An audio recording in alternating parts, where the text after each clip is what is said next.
리모델링을 앞두고 우리들이 광야 성전에 들어가기 전 우리 만나교회 1세대 이 분당의 교회가 세워질 때 정말 수고하고 헌신하셨던 우리 교인들과 또 그때 1세대 목사님이 함께 나누었던 그 말씀들을 우리들이 함께 나누며 우리들이 이 광야의 기쁨을 함께 누리는 8주 동안의 Old and New 그때의 말씀들을 우리들이 다시 한번 생각해보는 그런 시간을 가지려고 합니다. 휴가철이죠. 무척 덥죠. 아마 1년 중에 가장 더운 때를 맞이하고 있는 것 같은데 제가 정말 감사한 건 물론 휴가 때문에 여기에 비어있는 빈자리들도 있지만 우리 교회 많은 팀들이 지난주, 지지난주부터 계속해서 농촌으로 해외로 이렇게 나가서 봉사하고 수련회하고 많은 일들을 진행하고 있습니다. 아마 여기에서 예배를 드리고 있지 못하지만 이 시간 함께 예배 드리고 있는 우리 성도들이 있을 텐데 우리 한번 인사하면 좋겠죠? 네, 어디에 있든지 함께 예배하는 사람들에게 우리 축복합니다. 손을 좀 예쁘게 흔들어서 같이 한번 인사하겠습니다. 다 같이 축복합니다. 네, 고맙습니다. 날씨가 더운데 졸지 말고 정신을 차리고 오늘 이 자리에 온 것이 여러분들에게 헛된 시간이 되지 않도록 말씀을 함께 나누었으면 좋겠고요. 어제 올림픽 경기를 보는 것 때문에 잠 못 잔 분들도 좀 있으시죠? 네, 기대가 많이 되죠? 저는 보고 싶은데 오늘 설교 때문에 못 봤어요. 그래서 이제 결과를 좀 이제 봐야 되는데 올림픽 이제 큰 행사죠. 며칠 전입니다. 그제인데 제가 점심 식사를 하고 있는데 전화가 왔어요. 그러니까 전화를 보니까 이 장미란 선수 혹시 아세요? 물론 태릉 선수촌에서도 예배를 드리지만 또 우리 교회에 등록해서 또 이쪽에서 예배를 드리기도 하는데 장미란 선수가 여러분들 같이 예배 드리는데 잘 못 알아보더라고요. 보기보다 작아 보이나 봐요. 잘 못 알아보는데 장미란 선수가 전화를 해서 목사님 저 지금 런던으로 떠나갑니다. 이제 마지막 팀으로 떠나갑니다. 제가 전화를 받으면서 느낀 것은 이렇게 기도 받고 싶구나, 기도했으면 좋겠구나 그런 마음이 느껴져요. 그래서 제가 식당 밖으로 나가서 이제 기도를 했어요. 특히 그 교통사고로 인해서 어려운 시간들을 많이 지났기 때문에 하나님 붙잡아 주시고 하나님 간증거리가 있는 하나님의 사람이 되게 해주세요. 왜? 장미란 선수는 늘 기도하는 모습을 사람들에게 보여줬잖아요. 저에게 있어서 중요한 건 장미란 선수가 이번에 우승을 하느냐 금메달을 따느냐 마느냐의 그런 문제가 아니라 하나님께서 이 여정 중에 동행하셔서 하나님 간증거리가 있게 해주세요. 그게 제가 기도한 내용이었거든요. 여러분들 정말 그런 믿음의 소원이 있지 않으세요? 하나님 제 삶에 동행해 주세요. 그게 얼마나 큰 축복입니까? 그런데 오늘 말씀의 제목이 뭐예요? 동행 거부의 사랑. 오늘 말씀해 보니까 하나님께서 이스라엘 백성과 동행을 거부하셨어요. 내가 너희들과 함께 올라가지 않겠다. 물론 제가 이 말씀의 배경들을 여러분들에게 더 설명을 하겠지만 하나님께서 이스라엘 백성과 동행하지 않겠다라고 말씀하시는 그 말씀 가운데 저주가 아닌 그들을 향한 하나님의 사랑이 있었다는 거예요. 오늘 제가 여러분들에게 또 이제 도전하고 이 말씀으로 우리들이 또 풀어가야 될 문제 가운데 하나가 아마 이 중에 여러분들 가운데는 하나님이 나와 동행하시지 않는 것 때문에 아니 내가 느끼지 못하는 것 때문에 내가 그렇게 열심히 이렇게 노력하는데도 왜 하나님이 내 삶에 동행하지 않을까? 어쩌면 버리신 것 같은 것 때문에 힘들어하는 사람이 있을지도 모르겠어요. 그런데 오늘 말씀을 통해서 우리들이 깨닫게 되는 것은 하나님께서 이스라엘 백성과 함께 올라가지 않겠다라고 하는 그 말씀이 저주로 끝난 것이 아니라 그들을 향한 또 하나의 하나님의 사랑의 표현이었다는 거예요. 오늘 이 말씀을 우리들이 이해하고 제가 정말 꿈꾸고 제가 여러분들과 함께 정말 나누고 싶은 이야기는 동행 거부의 사랑도 중요하지만 하나님이 여러분들과 동행하시는 축복의 사랑으로까지 나아갔으면 좋겠다 하는 마음으로 이 말씀을 함께 나누려고 합니다. 여기 부모님들이 계시는데 자식을 키울 때 한 번쯤은 아마 지금도 그러는 분이 있을지 모르겠고 자식들 키우면서 그렇게 혼내보지 않으셨어요? 야, 너 그럴 거면 나가. 이렇게 해보셨어요? 안 해보셨어요? 저는 그랬는데 우리 애들 어렸을 때, 제가 이제 미국 살 때 차에 태우고 이렇게 다니다 보면 그 2살 터울인데 얼마나 싸우는지 차 안에서 시끄러워요. 그래서 협박을 제가 많이 해서, 너희들 더 시끄럽게 하면 여기 내려놓고 간다, 고속도로에 내려놓고 간다. 그러면 애들이 금방 조용해지는데 조금 가다 보면 또 싸워요. 내려! 도저히 너희 못 데리고 가겠어. 이제부터 너희 엄마 아빠 아니야. 내려! 그럼 애들이 문을 딱 열고, 이제 아빠 아니에요. 안녕히 가세요. 그러면 그거 자식이에요? 아니에요? 아빠의 마음을 모르는 거죠. 제가 지금도 이제 잊어버리지 않는 것 중에 하나가, 제가 아마 5살, 아마 6살 그 무렵이었던 것 같아요. 제가 능곡에서 살 때였었거든요. 저희 아버님이 이제 군목 시절이었는데, 저희 누나하고 저하고 또 2살 터울이었어요. 참 많이 싸웠던 것 같아요. 많이 혼났고요. 그때 아버지가 그랬는지 어머니가 그러셨는데 저한테 하도 싸우니까 너 집 나가 그랬어요. 제가 5살 때 처음으로 가출했어요. 집 나갔어요. 집 나가가지고요, 그때도 기억이 생생한데, 제가 어딜 가려고 했는지 모르지만 제가 이제 막 버스에 딱 올라타려고 하는 순간에 저희 어머니가 저를 잡았어요. 너 그거 타면 안 된다. 그때 제가 버스 탔으면 이 자리에 없었을 겁니다. 어떻게 됐을지 몰라요. 너 집 나가! 그 말 속에 질책과 진노와 분노만이 있는 것이 아니라 자식을 향한 아버지와 어머니의 마음이 있는 거죠. 그래서 아마 이 말씀을 묵상하면서 동행 거부의 사랑이라고 느낄 수밖에 없었던 것은, 아마 하나님이 함께 하시지 않는 그 순간에도 우리를 떠나지 아니하시는, 우리를 버리지 아니하시는 하나님의 사랑이 있다고 하는 것을 고백했던 그런 말씀이었던 것 같아요. 그 전영호 씨라고 유명한 크리스천 개그 작가가 있는데, 그분이 쓴 책을 제가 아주 재밌게 읽은 적이 있어요. 그 소제목이 쥐 잡는 날이었어요. 아마 우리 세대, 저보다 좀 위에 분들 기억이 나죠. 지금 젊은이들은 모르죠. 저희 학교 다닐 때 쥐 잡는 날 있었잖아요. 그렇죠? 포스터 이렇게 붙여가지고 쥐 잡는 날. 그러면 한 날 다 같이 쥐덫을 놓든지 쥐약을 놓든지. 그런데 이 쥐 잡는 날 그걸로 끝나는 게 아니라 숙제도 내줬죠. 선생님들이 쥐를 몇 마리 잡았는지 쥐꼬리 가지고 오는 거. 그래서 쥐 못 잡은 사람들은 그 오징어 태워가지고 그 오징어 끌러가지고 그 쥐꼬리라고. 그런 적 없으셨어요? 저 한국 사람 맞는데 우리 대한민국이 옛날에 그랬던 시절이 있잖아요.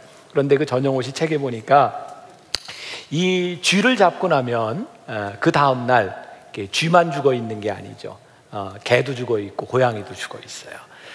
그래서 그 쥐 잡기 전날 어떤 그 주인들은 그 쥐약을 묻힌 그 음식을 가지고 개를 부르죠. 하면 개가 와요. 먹으라고 이렇게 해서 개가 먹으려고 하면 막 팹니다. 그럼 개는 영문을 모르고 맞아요. 저 주인이 왜 불러서 이걸 먹으라 그러고 때리나. 그래가지고 상처받고 이렇게 쫙 이렇게 쭈그러져 있는데 조금 있다가 주인이 또 불러요. 그래서 그거를 다시 먹으라 그래. 주인이 진짜 주려고 그러나 보다. 그래, 근데 왔는데 먹으려고 하면 개 패듯이 또 패요. 그럼 이제 개는 상처받는 거죠. 왜 주인이 이럴까? 그래서 이제 그걸 먹으면 이렇게 맞는구나. 그 다음 날 돼서 쥐가 죽어 있는데 고양이도 죽어 있고 개도 죽어 있는데, 그때 개 패듯이 그 맞았던 개는 죽지 않습니다. 그렇죠? 그 개를 때리는 주인의 마음, 그 마음이 있는 거예요. 왜? 그것은 징벌이 아니라 그 개를 살리기 위한 그런 마음이죠. 그 개그 작가 전영호 씨가 그의 책에서 그의 가장 어려운 때를 지나가고 고난의 시기를 지나가면서 시편 119편 71절의 말씀을 고백합니다. 고난당하는 것이 내게 유익이라. 이로 말미암아 내가 주의 율례들을 배우게 되었나이다. 때로 우리들이 매를 맞아요. 하나님이 우리들과 동행하시지 않는 것 같은 어려운 순간들을 지나가요. 하나님이 나를 떠나가셨어요. 그런데 거기에서 우리들이 버림받았다고 생각한다면 하나님과 우리들과의 관계는 끊어져 버린 거예요. 그런데 우리와 동행하지 않는 동행 거부 가운데 우리를 향한 하나님의 사랑과 고난을 통해 우리들에게 주시는 유익. 오늘 말씀을 보면 하나님이 너무 차가우신 분이에요. 내가 너희와 올라가지 않겠다, 너희와 동행하지 않겠다. 무서운 말씀이죠. 내가 너희와 함께 갔다가는 내가 너희의 목을 꺾을지도 모르겠다, 내가 너희를 죽일지도 모르겠다. 하나님이 얼마나 진노하셨는지 몰라요. 그런데 이 무서운 하나님의 진노 가운데서 그 이스라엘 백성들을 진노한 대로 죽이신 것이 아니라 내가 너희랑 같이 올라가지 못하겠다. 마치 우리들이 자녀들을 혼내면서 너 집 나가! 아니, 그것으로는 해결되지 않아서 그 자식을 혼내다가 집을 나가는 엄마 아빠가 있어요. 왜? 내가 그냥 너를 보고 있다가는 내가 화가 치밀어 올라서 너를 때릴지도 모르기 때문에 집을 나가야 되는, 그 자식을 피해 있어야 되는 부모의 마음. 아마 하나님의 마음이 이스라엘 백성을 바라보며 내가 너희를 출애굽해서 홍해를 건너고 여기까지 인도하는 동안 내가 너희와 그렇게 함께 했는데도 그렇게 목이 굳고 그렇게 변하지 않는 너희들의 모습을 바라보며 내가 너희랑 더 이상 동행하다가는 내가 너희를 그냥 두지 않을지 모르겠다. 그래서 어쩌면 이 차가움 가운데서도 동행 거부의 사랑을 느끼는지 모르겠어요. 내가 너희를 진멸할까 봐. 오늘 우리가 읽은 본문 말씀 출애굽기 33장 3절에 보니까 너희는 목이 곧은 백성인즉 내가 길에서 너희를 진멸할까 염려함이라 하시니. 말씀 묵상하면서 저에게 또 들었던 생각이 그런 거였어요. 어쩌면 우리 자식들을 키우면서도 자식들이 잘못한 것 보면 도와주고 싶고 안타까운 마음이 있지만 분명히 잘못 가고 있는데 그것을 도와줘서는 안 될 때가 있어요. 그래서 때로 바닥을 칠 때까지 그냥 놔두는 것. 아마 우리 만나교인이라면 참 많이 들었던 이야기가, 저희 아버님 때부터 저도 그런 얘기 자주 하는데, 좋은 말 할 때 들어. 그런 얘기 자주 들으시죠?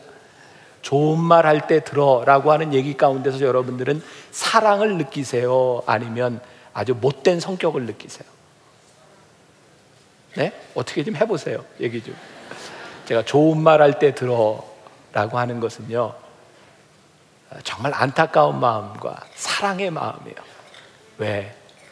내가 어려움을 당하기 전에, 하나님 앞에 심판을 받기 전에 공의로우신 하나님 앞에서 더 이상 그 경고를 무시하지 말고 내가 그 말을 들었으면 좋겠다.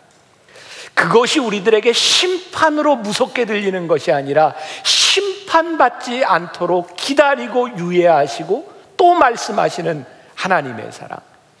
그래서 제가 이 신앙생활하는 우리 교인들을 보면 정말 신앙생활을 잘해야 되겠다고 느끼는 것이, 하나님의 사랑과 축복을 누리며 신앙생활하는 사람이 있고 꼭 맞으며 신앙생활을 하는 사람이 있어요. 근데 참 신기한 건 축복을 누리는 것도 하나님의 사랑이고 좀 얻어 터지는 것도 하나님의 사랑이라는 거죠. 그래서 여러분들에게 묻고 싶은 거예요. 좋은 말 할 때 하라고. 맞고 할래? 그냥 할래? 다른 이야기가 아니고 여러분들의 신앙 가운데서 어떤 길을 갈래? 하나님이 오늘도 우리들에게 그것을 도전하며 묻고 계시지 않는가? 리빙 바이블에 제가 영어 성경을 볼 때 목이 곧다라고 하는 말이 영어 단어로는 두 가지로 표현이 되어 있더라고요. 요즘 제가 영어를 잘 안 써서 발음이 잘 안 되는데, 이 고집스럽다라고 하는 stubborn, 그리고 잘 지키지 않는다, 규칙을 지키지 않는다라고 하는 unruly, 이런 두 개의 단어를 쓰고 있어요. 여러분, 고집스럽다고 하는 말이 뭐예요? 충고를 듣지 않는 거예요. 이스라엘 백성이요, 얼마나 목이 곧고 이들이 고집스러웠는지 하나님께서 아무리 이야기를 해도 그들이 듣지 않아요. 어쩌면 하나님께서 너희들과 동행하지 않겠다라고 하는 말씀 가운데는 이제는 너희가 한번 깨져보고 너희들이 고통도 한번 당해보고 너희들의 생각과 계획이 한번 깨져보지 않으면 너희들이 내 말을 듣지 않겠구나 라고 하는 말씀이 여기에 있는지도 모르겠어요. 오늘 여러분들이 예배를 마치고 가면 이 출애굽기 33장 오늘 본문 말씀을 이해하기 위해서 출애굽기 31장과 32장을 한번 보시면 이제 연결이 쭉 될 거예요. 하나님께서 이스라엘 백성들을 출애굽시키셔서 그들을 인도하시면서 하나님은 늘 축복을 주시기 전에 이스라엘 백성들에게 율법을 주셨어요. 여러분, 율법을 왜 주셨을까요? 이스라엘 백성이 힘들도록? 아니요, 율법을 지키며 하나님의 축복을 소유하도록. 그래서 어느 날 하나님께서 모세를 시내산에 부르셨어요. 내가 너희들이 지켜야 될 율례와 법도 안식일에 대한 모든 규례들을 너희들에게 가르쳐 줄 것이다. 그런데 어느 정도의 시간이 걸렸냐면 40일의 시간이 걸렸거든요. 그런데 모세가 내려와 보니까 이스라엘 백성들이 뭘 하고 있었어요? 금송아지를 만들어 놓고 거기다 절하고 춤을 추고 축제를 벌이고 있었어요. 하나님이 화가 나셨어요. 내가 너희를 여기까지 인도하고 이 40일 동안 너희들이 지켜야 될 율례를 가르쳐주는 이 시간도 기다리지 못하며 너희들이 인내하지 못하고 나를 버렸더냐? 너희들이 우상을 만들어 놓고 눈에 보이는 것에 절하지 않으면 견딜 수 없을 만큼 너희들이 나를 믿지 못했단 말이냐? 하나님이 화가 나셨어요. 그래서 하나님의 마음 가운데 내가 이들을 내 백성으로 삼을 수 없겠다, 이들을 진멸해야 되겠다, 하나님이 화가 나셨어요. 그래서 유명한 모세의 중보기도가 나옵니다. 출애굽기 32장 31절부터 32절에 보면 모세가 여호와께로 다시 나아가 여짜오되 슬프도소이다. 이 백성이 자기들을 위하여 금신을 만들어 싸우니 큰 죄를 범하였나이다. 그러나 이제 그들의 죄를 사하시옵소서. 그렇지 아니하시오면 원하건대 주께서 기록하신 책에서 내 이름을 지워버려 주옵소서. 모세가 하나님 앞에 정말 어려운 기도를 하고 있어요. 하나님, 이 백성 살려주셔야죠. 하나님, 이 백성 구원해 주셔야죠. 하나님, 안 된다면 제 이름을 지우셔서라도 이 백성을 살려주세요. 그때 하나님께서 너무 화가 나셨는데 그 화를 참고 이들을 살리시기 위해서 내가 이 상태로는 너희와 같이 올라가지 못하겠다. 그래서 동행을 거부하신, 심판을 유보하신, 그래서 이 동행 거부는 하나님의 저주와 심판으로 끝나는 것이 아니라 하나님 심판을 유보하셨던 유보의 하나님의 사랑을 여기에서 보여주고 있어요. 내 생각이 바뀌어지지 않는 것, 그것처럼 위험한 일이 없다. 우리 신앙은요, 연수에 대한 문제가 아닌 것 같아요. 내가 목사이고 장로이고 권사이고 집사이고 이것이 우리 신앙에 대한 문제가 아니라 하나님 앞에서 우리들의 고집을 꺾을 수 있느냐 없느냐에 대한 문제. 여러분들은 여러분들 인생에 어떤 계획을 가지고 계세요? 저는 만나교회 목사로서 목회를 하면서, 아니 이 땅 위에 있는 모든 목회자들, 교인들 사이에 가장 아름답지 못한 일들의 원인은 서로 고집을 꺾지 않는다는 거예요. 저는 참 신기해요. 저를 봐도 신기하고 왜 하나님을 믿으러 나와서 그렇게 자기 고집을 부리는지. 하나님을 예배하겠다고 모인 공동체에서, 봉사하겠다고 모인 공동체에서 어쩌면 자기 뜻대로 이루어지지 않으면 그거 견디지 못하는지, 다른 사람을 용납하지 못하는지. 그러니까 제가 목회하면서 느끼는 것 중에 하나는 절대로 이 교회 공동체는 사람의 마음을 합칠 수 있는 공동체가 아니라는 거예요. 하나님 앞에 우리의 마음을 맞추려고 하지 않으면 이 교회는 절대로 하나 될 수 없는 공동체라고 하는 것을 제가 정말 뼈저리게 느껴요. 하나님, 우리 교회가 하나님의 뜻을 위하여 우리의 고집을 꺾을 수 있는 사람, 하나님이 우리를 쓰실 때의 쓰심에 대하여 예스라고 대답할 수 있는 공동체가 되는 것. 제가 요즘 은혜를 참 많이 받는 것 중에 제가 정말 제일 큰 은혜라고 생각하는 게, 얼마 전에 제가 페이스북에 묵상글에 그런 글을 썼거든요. 제가 요즘 그 CTS 방송국에서 삶이 변하는 시간 25분이라고 하는 프로그램을 이제 몇 달째 하고 있습니다. 제가 이제 솔직하게 제 마음을 이렇게 드러낸다면, 거기에 나오는 그 사람들이 아무나 나오는 게 아니거든요. 여러분들 그거 아세요? 특별히 방송국에서 선별한 사람이 나와요. 그 이제 저도 그 중에 이제 하나인 거죠. 되게 이렇게 막 방송국에 나가고 싶어서 이렇게 뭐 선교원금을 한다고 해도 거기에는 아무나 나가지 못해요. 저는 이렇게 선정돼서 나간 사람인 거죠. 그러니까 제가 자부심도 있겠죠. 그리고 저는 우리 교회 예배가 방송에서 여러 군데가 나오지만 사실 시간도 맞지 않지만 한 번도 제 설교를 제가 보지를 못했어요. 예배를 보지 못했고, 어느 날 밤에 제가 거기에 출연하는 목사님들이 이제 4분이 있는데, 제가 그 프로그램을 이렇게 아이패드로 이렇게 그냥 밤에 잠이 안 와서 이렇게 보게 됐어요.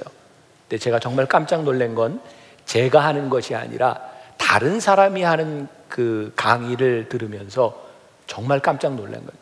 너무 잘하는 거였어요. 저는 제가 굉장히 잘한다고 생각했거든요. 그런데 정말 잘하는 거예요. 그때 하나님이 저에게 깨닫게 하신 것이, 이 땅 위에는 하나님이 쓰시는 뛰어난 사람들이 참 많다는 거였어요. 제가 그때 깨닫게 된 것이 뭐였냐면, 하나님, 제가 그동안 책을 쓰고 방송에 나오고 뭐 이런 일들을 하고 우리 교회가 방송에 나가면서 제가 스스로 우리 만나교회와 김병삼 목사 이런 사람이라고, 이 정도 되면 이 정도 대우는 받아야 된다고 생각했는데, 하나님이 정말 철저하게 제 마음을 깨시더라고요. 아니, 내가 쓸 때가 돼서 써야 쓰임을 받을 수 있고, 내가 세워야 내가 세워질 수 있고, 내가 아무리 발버둥을 쳐도 내가 스스로 서려고 하는 모든 것들은 교만이라는 거예요. 하나님이 그거를 깨닫게 하시는 순간 제가 얼마나 감사했는지 몰라요. 여러분들이 지금 어떻게 느끼시는지 모르겠지만 제 얼굴이 평안해 보이지 않나요? 막 써있잖아요. 평안. 제가 정말 너무 평안한 거예요. 이유는 저에게 조바심이 없어졌어요.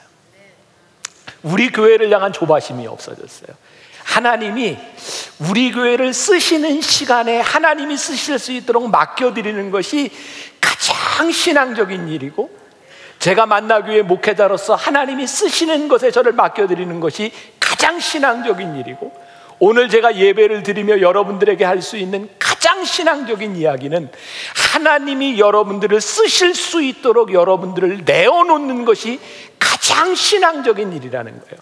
조급해하지 말고 우리의 고집을 꺾고 하나님의 인도하심에 우리를 내어놓는 것.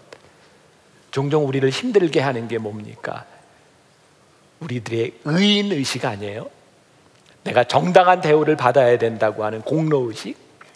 모르겠어요. 우리 여기 오케스트라 멤버들 이렇게 있고 우리 성가대원들이 있는데, 여러분들 참 힘든 것 중에 하나가 우리가 수고하는 거 못 알아주는 거 참 서운하지 않아요? 안 서운하세요? 이렇게 성가대 다 끝나고 났는데도 좀 사람들이 은혜 받았어요 이런 얘기를 좀 해주면 좋은데, 이러고 지나가면 기분 나쁘지 않으세요? 저는 그렇던데, 좀 알아봐주면 참 좋던데. 우리는요, 내가 무엇을 하면 그 일에 대한 정당한 대우라고 하는 걸 생각해요. 하나님의 일을 하면서도 나는 이 정도의 대우를 받을 만한 가치가 있다고 생각하죠. 제가 제일 죄송합니다, 타락한 게 뭐냐면, 이런 얘기까지 해야 되나 모르겠어요. 제가 궁금하시죠? 또 다 타락했다니까. 제가 전도사 시절에 가지고 있던 마음이 지금 없어요. 정말 하나님 앞에 부끄럽고 마음 아픈 게, 그때 가졌던 마음이 내가 지금 가지지 못하는 것이 참 마음 아파요. 근데 요즘 하나님이 그걸 자꾸 깨닫게 하시는 게 감사해요. 왜? 목사가 되어서 연수가 오래되면 오래될수록 정당한 대우라고 하는 것을 받지 못할 때 힘들어할까? 저희 교회에 시무 장로님도 많고 은퇴하신 장로님들도 참 많아요. 나는 장로님들 제일 힘든 것 중에 하나가 은퇴하고 난 다음에 대우 못 받는 것처럼 장로님들 힘든 게 없는 것 같아요. 지금 우리 장로님들이 권사였다가 장로가 되었을 때 장로가 된 것에 대한 대우를 못 받는 것처럼 힘든 게 없는 것 같아요. 집사가 되었다가 권사가 되면 마찬가지고, 우리가 하나님을 믿는다고 하면서도 우리는 늘 정당한 대우, 우리가 하늘에서 받을 상급이 없어지고 있어요. 내가 그 대우를 바라면서 그 정당한 대가를 받지 않으면 견뎌하지 못하면서 하늘에 받을 상이 우리들에게 없어지는 것은 아닌가? 사실 우리들이 정당한 대우를 받는다면 우리들이 하나님 앞에 심판은 생각하지 않고 우리들이 받을 것만 생각하지 않나요? 정말 우리들이 정당한 대우를 생각한다면 이 중에 하나님 앞에 설 수 있는 사람이 얼마나 될까요? 제가 말씀을 준비하다 읽은 어떤 목사님의 글입니다. 새신자가 하나 왔는데 그 교회에 그 문을 고쳐야 될 일이 있었는데 새로운 그 새신자가 그 전문가였던 모양이에요. 그 일을 하는 사람이라 부탁을 했대요. 교회 문을 좀 고쳐주세요. 근데 너무 깔끔하게 잘 고쳤대요. 근데 이 목사님에게 고민이 생긴 거예요. 초신자인데 저 사람에게 이 고친 것에 대해서 어떻게 대우를 해야 되나, 그냥 감사하다고 얘기하면 저 사람이 받아들일까, 아니면 내가 돈을 얼마를 줘야 될까 고민을 하다가 목사님이 그 교회 기념 이렇게 지갑에 그 사람에게 선물을 했대요. 수고하셨어요. 정말 감사해요. 그리고 이렇게 지갑을 이렇게 선물로 하는데 그 사람이 화를 내더래요. 목사님, 제가 이 지갑 하나 받으려고 이 일을 한 줄 아십니까? 정당한 대가를 주세요. 그 목사님이 당황한 거죠. 그래서 얼마를 드려야 되나요? 그랬더니 10만 원 주셔야 됩니다. 그래서 목사님이 그 지갑에서 10만 원을 빼가지고 줬대요. 목사님이 거기다 그 책에 보면 그 사람에게 고마워서 30만 원을 이렇게 넣어가지고 있었는데 그 사람이 10만 원을 달라고 화를 내는 바람에 지갑을 못 주고 10만 원을 뺏어줬대요. 저는 그 글을 읽으면서 이게 우리의 모습이 아닌가. 우리가 하나님 앞에 당당하게 정당하게 하나님 이 정도 대우는 받아야 되지 않습니까? 라고 생각하면서 우리는 우리를 향한 하나님의 은혜들을 잊어버리고 생각도 못하고 상상도 하지 못하는 것, 그것이 우리들의 모습이 아닌가. 우리들이 보상을 받아야 되는 것보다 더 큰 은혜가 있고요, 우리들이 행한 대로 심판을 받는 것, 그것보다 더 참으시는 하나님의 은혜, 그것이 동행 거부의 사랑이었고, 정말 우리들이 받아야 되는 은혜는 정당한 것이 아니라 하나님이 우리들에게 주시기를 원하시는 은혜를 우리들이 받아야 되는 것이 아니겠는가. 가끔 뭐 그런 이야기 하죠. 저도 이제 목회를 하면서 우리 목회자들이나 누가 이렇게 저에게 의논을 하고 이럴 때 이런 말을 할 때가 있어요. 마음대로 하세요. 이게 나쁜 의도가 아니라 마음대로 이렇게 알아서 하세요. 여러분들이 마음대로 알아서 하세요 라고 하는 의미가 뭘까요? 여러분, 하나님께서 이 목이 곧은 백성, 이 고집이 세다고 하는 말과 unruly, 이 규칙을 지키지 않는, 율법을 지키지 않는 그런 단어를 쓰고 있는데, 하나님께서 우리들에게 자유를 주셨거든요.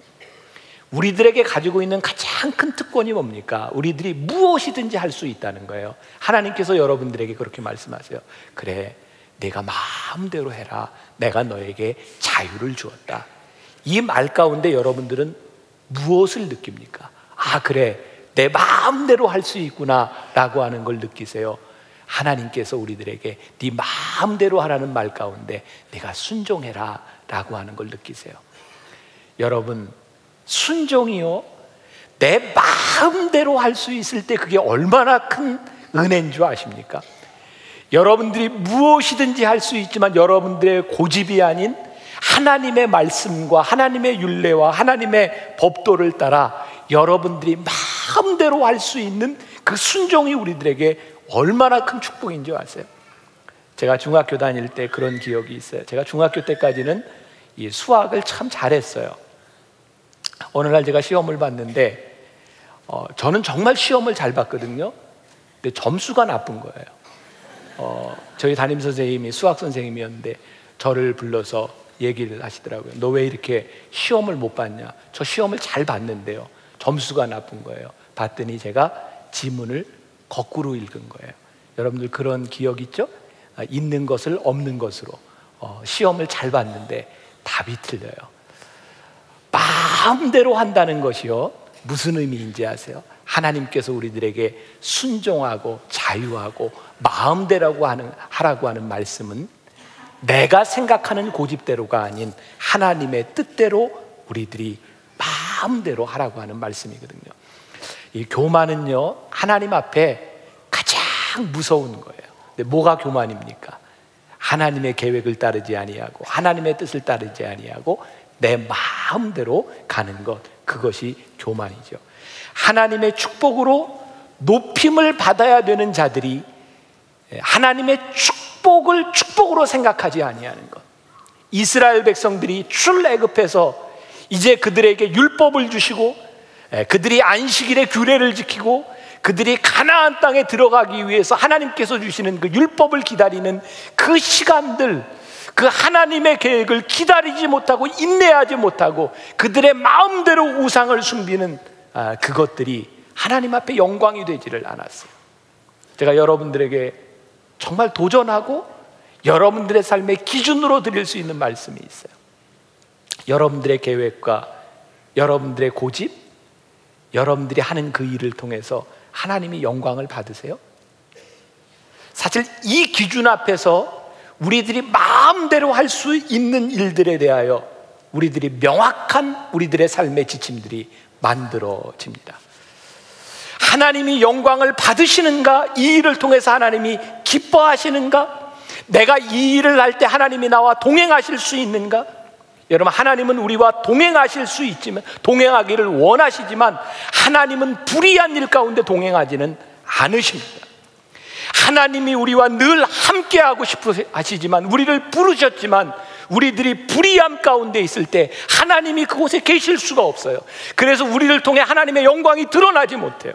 어느 날 하나님께 쓰임받던 위대한 신앙인이, 하나님께서 그렇게 쓰시던 위대한 교회가 더 이상 하나님의 거룩함이 사라지는 것은, 하나님이 더 이상 거기에 계시지 않는 것은 하나님이 동행할 수 없는 불의함이 그 가운데 생겼기 때문이라는 것을 아십니까? 왜? 내가 그 자리에 있다가는 내가 너희의 목을 꺾을지도 모르겠다. 우리의 거룩하지 못함과 우리들의 불신앙을 바라보며 하나님이 우리와 동행할 수 없다고 하는 것, 그것도 하나님의 사랑의 표현이기는 하지만 언제까지 우리들이 동행 거부의 사랑을 느끼며 그 사랑만을 입으며 살아갈 것이냐, 이 말. 제가 오늘은 참 오랜만에, 처음 있었던 일인 것 같아요. 제가 되게 아침 일찍 어머니 기도실에 가서 이렇게 기도를 하고 오는데, 오늘은 일부 예배를 마치고 제가 어머니 기도실에 가게 됐어요. 이렇게 말씀을 붙들고 준비를 하는데 정말 많은 어머니들이 기도를 하고 있더라고요. 저는 늘 새벽에 혼자 갔기 때문에 사람들을 보지 못했는데, 우리 교회에 제일 큰 축복이 있다 그러면 어머니 기도실이라고 생각해요. 우리 여기 여자분들 어머니 기도실을 안 가본 분들은 꼭 1층에 어머니 기도실에 들려서 기도할 수 있는 시간들을 꼭 가져보세요. 참 좋아요. 제가 오늘도 기도하는 중에 하나님께서 정말 저에게 주셨던 마음, 정말 기도하는 순간에 하나님께서 저에게 주시는 그런 마음들이 있어요. 우리 교인들을 향해 오늘 전해야 될 말씀 가운데, 언제까지 동행 거부의 사랑을 느끼는 사람들이 아니라 하나님이 동행하시는 사랑의 축복을 누리는 사람이 되었으면 좋겠다. 동행 거부의 사랑도 참 위대한 일이지만 동행하시는 하나님의 사랑을, 축복을 누리는 것은 훨씬 더 위대한 일이 아니겠습니까? 우리들 종종 그런 말 많이 쓰죠. 공평하게 대우해 주세요. 하나님의 은혜는 절대로 공평하지 않아요. 여러분들 공평하게 대우받는다면 여러분들이 얼마나 많은 하나님의 은혜를 받을 수 있다고 생각하세요? 저는 하나님의 은혜는 진짜 불공평하다고 생각하거든요. 우리들에게 임하시는 하나님의 은혜는 우리들의 행동으로 우리들이 받을 수 있는 것만큼이 아니라 하나님이 주실 수 있는 것만큼의 은혜거든요. 저는 은혜는 절대로 공평하지 않다고 생각해요. 오늘 여러분들이 하나님 앞에 공평한 당당한 여러분들의 행위가 아니라 여러분들의 부족함을 하나님 앞에 내어놓고 동행 거부할 수밖에 없었던 우리들의 삶을 내어놓을 때에 공평한 은혜가 아니라 공평함을 뛰어넘는 하나님의 은혜를 우리들이 받을 수 있는 것, 이것이 참 귀한 일이 아니겠는가. 오늘 말씀을 묵상하는 중에 저는 하나님의 마음, 내가 너희와 함께하면 내가 너희를 진멸할까 봐. 얼마나 무서운 말씀이세요. 여러분들에게 참으시는 하나님의 사랑이 아니라 하나님과 동행하는 그 사랑이 여러분들에게 느껴질 수 있으면 좋겠다. 제가 말씀을 마무리하면서 제가 읽었던 그런 글 가운데 옛날 이야기입니다. 평소에 그 효자로 소문난 그 사람들이 있어서 그 나라에서 그 효자들을 상을 주기로 했대요. 3사람이 뽑혔는데 이제 궁궐로 오게 되었어요. 묻습니다. 내가 원하는 것이 뭐냐? 내가 원하는 것을 다 들어주겠다. 효자들이니까 이 나라에 이렇게 본을 세우고 싶어서. 근데 한 사람이 이렇게 얘기합니다. 제 소망은 그냥 부모님 모시고 살 수 있는 집 한 채 있으면 그것으로 족합니다. 그 정도 들어줄 수 있지. 집 한 채 지어주지. 다음 사람에게 묻습니다. 내 소원은 뭐냐? 그 사람이 이야기합니다. 저에게 다른 소원 없습니다. 그냥 부모님 모시고 그냥 먹고 살 수 있도록 창고에 곡식이 떨어지지 않도록 채워주시면 좋겠습니다. 그래, 그 소원 들어주지. 3번째 사람에게 묻습니다. 너의 소망은 무엇이냐? 저는 아무 소원 없습니다. 단지 딱 하룻밤만 임금님이 우리 집에 와서 그냥 하루 머물고 가면 우리 가문의 영광일 것 같습니다. 그래, 그거 못 들어줄 이유 없지. 그렇게 하자. 이제 신하들이 다 소원을 들어주고 준비를 합니다. 근데 가만히 생각해 보니까 이 사람 집에 임금님이 가서 하룻밤을 유해해야 되는데 그 시골집에 가서 임금님이 잠을 그냥 잘 수가 없는 거예요. 안 되겠다. 집을 좀 고쳐줘라. 집을 다 이제 고쳐줬어요. 그런데 임금님이 거기까지 가려고 하는데 이게 마차가 들어갈 수 있는 길이 아니고 길을 좀 내라. 길도 냈어요. 그 다음에 임금님을 모시는데 그 가족들이 입고 있는 너무 옷이 후질근한 거예요. 비단 옷으로 바꿔줘라. 옷도 바꿨어요. 임금님이 오면 대접할 수 있는 먹을 것 이런 것도 있어야 되는데 창고도 채워라. 창고도 채웠어요. 이 이야기가 참 기가 막히지 않아요? 우리들은 우리들의 삶에 소원들이 참 많이 있어요. 근데 정말 우리들의 삶의 가장 큰 소원이 무엇인가요? 하나님이 우리들의 삶의 동행자가 되시는 거죠. 우리들이 이루고 싶은 그 일이 아니라 우리를 향한 한량없는 하나님의 은혜로 참으시고 인내하셨던, 동행 거부에 사랑까지 하셨던 하나님께서 우리와 동행하실 때에 우리들에게 일어날 수 있는 그 한량없는 은혜, 정당한 은혜가 아니라 정당함을 뛰어넘는 하나님의 은혜, 그것을 경험하는 것, 동행 거부의 사랑이 아니라 동행하시는 하나님의 축복을 경험하는 것, 그게 우리들에게 참 큰 축복이 아닐까. 오늘 말씀의 제목이 그래, 그래, 그래. 오늘 3군데 나와 있는 말씀이 전부 하나님께서 생각하신지라, 생각하신지라라고 되어 있는데, 제가 말씀을 묵상하면서 보니까 이 생각이 영어로는 조금 다른 그런 언어들로 표현이 되어 있더라고요. 이 말씀을 가지고 우리들이 함께 묵상하는 그런 시간을 가져보려고 합니다. 오늘 하나님께서 여러분들의 삶에 대해서, 여러분들이 지나가고 있는 그 일들에 대해서 그래, 그래, 그렇게 하나님이 긍정하고 계세요? 이 부분에 대해서 우리들이 한번 신앙적으로 점검할 필요가 있을 것 같아요. 제가 성경에 좋아하는 인물들이 여럿 있지만 그 중에 하나가 다니엘이라고 하는 사람입니다. 다니엘 보면, 다니엘은 젊었던 시절에, 어린 시절에 포로로 바벨로니아에 끌려갑니다. 그는 그의 인생의 가장 중요한 때를 그가 원하던 삶을 살았던 것이 아니라 포로 생활로부터 시작을 했고요. 거기에서 그가 신앙을 지키려고 했지만 지킬 수 없는 환경들, 그래서 그는 사자굴에 던지움을 받기도 하고 참 어려운 환경 가운데서 살아갑니다. 근데 놀라운 일이 일어나죠. 그가 원치 않는 환경 가운데 있었지만 다니엘은 늘 원치 않는 환경 가운데서 하나님의 은혜를 경험했다는 사실입니다. 하나님의 은혜는 여러분들이 원하는 곳에서만 경험되는 것이 아니라 여러분들이 원치 않는 곳에서도 하나님께서 여러분들의 인생을 긍정할 때 그래, 그래, 그래, 그 긍정 가운데 경험할 수 있는 것이 하나님의 은혜이기도 합니다. 제가 지난 주간 우리 아이들과 함께 아주 유명한 불고기집을 가게 되었어요. 이거 공적인 자리라 제가 뭐 언양불고기라고 이름을 밝힐 수는 없고요. 그 집에 가게 되었는데 들어가면서부터 저녁에 얼마나 더운지 종업원들 표정이 돈 버는 것도 싫은 거예요. 덥고 짜증나고 정말 서비스도 그렇고요. 식당에를 들어갔어요. 들어갔는데 처음 저희를 안내한 그런 직원 표정이 너무 이렇게 얼굴이 밝지를 않았고, 그 직원이 이렇게 뭐 숯불을 가져오고 이렇게 하는데, 제가 원래 팁을 좀 잘 주는 목사잖아요. 그런데 여러분, 팁을 줄 때는 먹고 나서 줘요, 먹기 전에 줘요? 먹기 전에 주는 게 지혜롭다 그랬죠. 이왕 줄 거면 미리 줘야 서비스를 잘 받아요. 그러니까 식당에 가시면 팁을 줘야 될 때는 늘 먹기 전에 줘라. 이거 굉장히 중요한 인생의 지혜입니다. 제가 그 여자아이가 아마 아르바이트 하고 있는 것 같아서 기분 좋게 식사를 하려고요, 제가 팁을 미리 이렇게 줬어요. 그랬더니 그 여학생이 굉장히 이렇게 팁을 받아야 될 상황이 아닌데 받으니까 의아하게 하는 거예요. 제가 받아, 너 굉장히 힘들어 보이는데 열심히 일해라. 그리고 이제 팁을 줬어요. 그리고 나서 이제 제가 서비스를 받으려고, 기쁘게 받으려고 이제 야채도 더 갖다 달라고 이제 배를 누르고 그랬는데 다른 사람이 들어오는 거예요.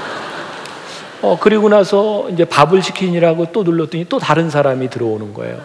봤더니 그 식당의 시스템은 처음에 안내하는 사람, 밥만 갖다 주는 사람, 숯불을 갖다 주는 사람, 이 사람들이 다 틀린 거예요. 그러니까 제가 잘한 거예요, 잘못한 거예요? 팁을 줬는데 잘못 준 거죠. 근데 하나님이 저에게 이제 그런 마음을 주시는 거예요. 제가 페이스북에다 그런 글을 올렸는데, 분명히 나는 내 계산하고는 틀린 실수를 했어요. 근데 그런 마음 주시는 거예요. 어쩌면 저 아이에게 필요하기 때문에 하나님이 나로 하여금 이 돈을 주게 하셨을지도 모르겠다. 제가 페이스북에 글을 남겼더니 어떤 분이 그렇게 댓글을 또 올렸더라고요. 목사님, 그 아이가 아마도 목사님이 지나가고 난 다음에 감사하는 마음이 있었을지도 모릅니다. 그것도 축복입니다. 가만히 생각해 보니까 우리는 우리들의 삶을, 우리들이 긍정하며 우리들이 살아갈 만한 가치가 없는 것처럼 때로는 우리의 마음대로 되지 않는 것 같을 때가 많이 있어요. 우리가 믿음이 있다는 게 뭘까요? 우리가 신앙이 있다는 게 뭘까요? 어떤 상황 가운데서도, 때로는 우리의 잘못된 계산과 우리의 실수 가운데서도 하나님이 우리들의 삶을 긍정하고 계시고 하나님이 우리를 생각하고 계시다고 하는 그 믿음이 우리들에게 있는가? 이 믿음이 우리들 가운데서 분명하게 자리 잡을 때 우리는 이 세상 사람들과 다른 믿음 있는 사람의 삶을 살아갈 수 있는 거예요. 먼저 오늘 창세기에 나와 있는 아브라함을 보면 하나님께서 아브라함을 생각하셨다라고 되어 있는데, 제가 이제 말씀을 준비할 때는 성경을 여러 가지 버전을 함께 보거든요. 근데 여기에 보니까 생각하다라고 하는 단어가 일반적으로 잘 많이 쓰지 않는, 저도 잘 모르는 단어였어요. H-E-E-D, heed라고 하는 단어를 쓰고 있더라고요. 저게 무슨 단어일까? 제가 이렇게 사전을 찾아보니까 take heed of라고 하는 말로 해서 누구누구를, 무엇을 중시하다, 이런 말로 쓰이는 단어인 것 같아요. 하나님께서 아브라함을 생각하셨다라고 저기에 쓰여 있는 단어가 하나님께서 아브라함을 중요하게 생각하셨고 아브라함을 향하여 하나님이 신경 쓰셨다라고 하는 말입니다. 여러분, 하나님께서 여러분들을 특별히 신경 쓰십니까? 여기에 정말 몇천 명의 사람들이 예배를 드리고 있는데 여러분들은 지금 여기에 아브라함에게 이야기했던 것처럼 하나님께서 당신을 특별히 생각하사라고 이야기할 수 있겠는가? 하나님께서 특별히 아브라함을 마음에 두고 신경 쓰셔야 되는 이유는 무엇이었을까? 하나님께서 아브라함을 복의 근원으로 삼아 주셨거든요. 하나님께서 소돔과 고모라를 멸하여야 되겠다라고 생각하시는 순간에 하나님께서 아브라함과 그 일을 의논하셨어요. 아브라함을 중요하게 생각하셨어요. 이유가 뭘까요? 소돔과 고모라에 아브라함의 조카 롯이 살고 있었어요. 그 땅이 얼마나 패역하고 타락했는지, 하나님이 그 땅을 그냥 심판하셔도 되는데, 그 땅을 멸하셔도 되는데, 하나님이 그렇게 하지 않은 이유가 누구 때문이냐면 아브라함 때문에, 아브라함의 믿음을 보시고 아브라함을 중요하게 생각하셨기 때문에 하나님께서 그 일을 아브라함과 의논하셨고, 하나님께서 조카 롯을 구해주세요. 저는 이 말씀을 묵상하면서 하나님이 우리를 기억하신다고 하는 게 얼마나 놀라운 일인가. 오늘 여러분들이 마음속에 두고 있는 안타까운 사람들, 여러분들 때문에 하나님께서 여러분들의 자녀를 생각하실 수밖에 없고, 여러분들 때문에 하나님께서 여러분들의 부모님을 생각하실 수밖에 없고, 여러분들의 믿음 때문에 하나님께서 여러분들의 사업을 그냥 놔두실 수 없고, 여러분들 때문에 여러분들과 관계된 그 사람을 그냥 놔두실 수 없는 하나님이 생각하시는 사람이 된다고 하는 것이, 그래, 그것이 우리들에게 얼마나 큰 축복인가. 우리는 살아가면서 억울한 일을 당할 때가 많이 있죠. 사람들은 나를 나만큼 이해해 주지 못해요. 억울해요. 저도 목회하면서 제일 억울한 게 뭐냐면, 내 마음을 사람들이 알아주지 못할 때, 그게 제일 힘든 것 같아요. 그래서 우리는 나를 이해해 주지 못하는 사람 때문에 억울하다고 생각하는데, 오늘 하나님께서 우리들에게 주시는 메시지예요. 너 사람들이 생각하는 것보다 더 중요한 것이 있는데 내가 너를 생각한다는 거예요. 야고보서 5장 16절에 보니까 의인의 간구는 역사하는 힘이 큼이니라.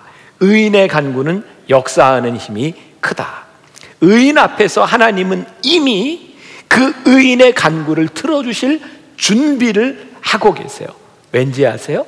의인은 절대로 이기적이거나 자기중심적이지 않기 때문에 그래요. 저는 오늘 여러분들이 예배 드리는 이 시간이 왜 귀하다고 생각하는지 아세요? 지금 참 많은 사람들이 휴가를 가 있어요. 정말 많은 사람들이 나가 있고요. 아마 오늘 이 예배 드리러 오는 시간들이 여러분들에게 결코 쉬운 시간이 아니었을 거예요. 교회에다 주차할 수도 없지 멀리 대고 걸어오는 이 시간, 여러분들에게 얼마나 힘든 시간이에요. 저는 아침에 주차 안내하는 분들을 바라보며 제가 격려하려고 잠깐 나갔다가 그냥 도로에 나가는 순간부터 숨이 확 막히는데, 거기에 서 있는 주차하는 사람들을 바라보며, 야, 정말 귀한 봉사를 하고 있구나. 여러분들이 오늘 여기에 앉아 있는 것이, 정말 하나님 앞에 예배자로 서 있는 것이, 하나님 앞에 의인으로 서일 수 있는 것이 될 수 있을 때, 여러분들이 예배자가 될 때 의인의 간구를 하나님이 그냥 놔두시지 않는다는 거예요. 오늘 예배하는 여러분들의 삶에서 여러분들 때문에 그 누군가를 하나님이 생각하실 수밖에 없다는 거예요. 이것이 우리들에게 얼마나 놀라운 특권이고, 의인된 사람으로 하나님이 택하신 자로 우리들이 예배자로 살아간다고 하는 것이 얼마나 위대한 일인가. 하박국 3장 2절에 보면 하박국이 이렇게 기도해요. 여호와여, 진노 중에라도 긍휼을 잊지 마옵소서. 이게 무슨 상황일까요? 하박국 선지자가 보니까 이스라엘 백성이 얼마나 죄를 많이 졌는지, 그들이 하나님의 진노를 받아 마땅할 만큼 심판을 받고 있어요. 근데 하박국이 기도하는 거예요. 하나님, 진노 중에라도 긍휼함을 잊지 마세요. 오늘 여기 있는 우리들 가운데 하나님 앞에 은혜를 받을 만한 자격이 충분하지 아니하지만, 하나님, 제가 오늘 예배하는 자로 여기에 앉아 있는데 하나님, 저를 생각하사, 하나님, 우리의 가족들이 하나님을 떠나 있을지 모르지만 하나님, 저를 생각하사 저를 귀중히 여기사 하나님 생각해 주시고 하나님 배려해 주세요 라고 기도할 수 있는 사람이 될 수 있다면, 돌아가신 우리 1세대 우리 김우형 목사님, 그 옛날 분들은 기억 많이 하실 거예요. 그런 얘기 참 많이 하셨어요. 은혜와 믿음이 만날 때. 그래서 그런 찬양도 만들으셨어요. 은혜 은혜 하나님의 은혜 지금 임하네. 옛날 분들이 별로 없군요. 기억을 못 하시는 거 보니까. 근데 저희 아버님이 또 그 찬양을 하실 때 은혜 은혜 이렇게 안 하셨어요. 은혜 은혜, 옛날 그런 기억이 나는데, 은혜가 믿음하고 만날 때 그것이 얼마나 위대한 일인가. 여러분, 은혜는요, 하나님께서 우리들 모두에게 주세요. 그런데 하나님을 생각하지 못하고 우리의 믿음이 하나님의 은혜에 대해서 반응하지 못하기 때문에 은혜와 믿음이 만나지 못하는 거예요. 오늘 우리들에게 정말 중요한 것이 뭐냐면, 하나님께서 우리들에게 주시려고 하는 이 은혜가 우리들의 믿음 가운데 어떻게 만나서 하나님이 우리들의 삶을 긍정할 수 있겠는가. 지난번 BTD 영성훈련을 마치고입니다. 다 끝나고 갈 때가 됐는데 어떤 중년의 남자가 저에게 오더니, 목사님, 할 얘기가 있습니다. 그러니 주머니에서 뭐를 꺼내가지고 저에게 주는 거예요. 담배 2갑하고 라이터를 저에게 이렇게 주는 거예요. 왜 줬냐면, 그분이 영성훈련 들어올 때 자기는 하루도 담배를 안 피면 못 살기 때문에 기회가 되면 담배를 피려고, 영성훈련 받으면서 피려고 그걸 가지고 왔는데, 정말 하나님 기가 막히시죠. 시작하는 순간부터 그 끊게 하셨고, 그걸 끊는 결단을 가지고 목사님께 이거를 제가 두고 가겠습니다. 제가 나중에 들은 이야기예요. 두 사람이요, 똑같이 거기에서 담배를 끊는 결단을 했고, 정말 은혜죠. 내가 피기 싫어서 안 필 수 있도록, 그 참는 것이 아니라 하나님이 그냥 끊게 하셨으니까. 그런데 그 한 사람은 나중에 다시 담배를 피게 됐고요.